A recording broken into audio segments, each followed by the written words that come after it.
Sinepju graudiņš, vārds katrai dienai. Kas drīkst kāpt tā kunga kalnā? Šodienas raksturvieta un pārdomas. Dāvida dziesma.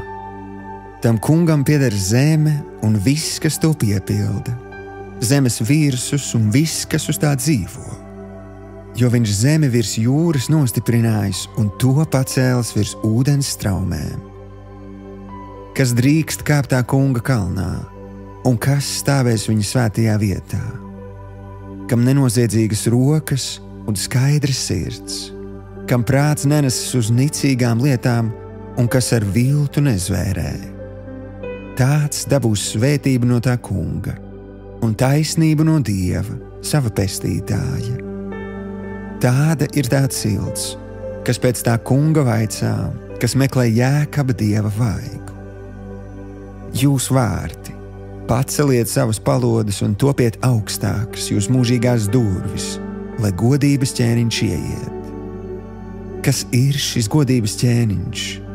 Tas kungs stiprs un spēcīgs, tas kungs varens cīņā.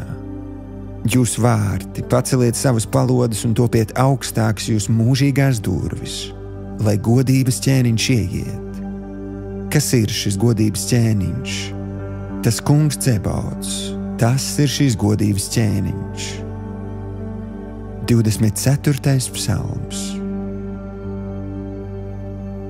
Šodienas lūkšana. Debesu Tēvs, patiesi tu esi godības ķēniņš. Es vēlos baudīt tavu klātbūtni, un tādēļ es apņemos būt cilvēks, kura darbi un ceļi ir taisni, kura rokas ir nenoziedzīgas.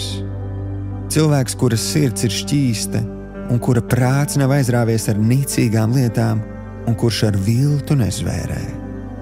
Paldies, ka tu dod man svētā gara spēku to paveikt. Jēzus vārdā. Āmen.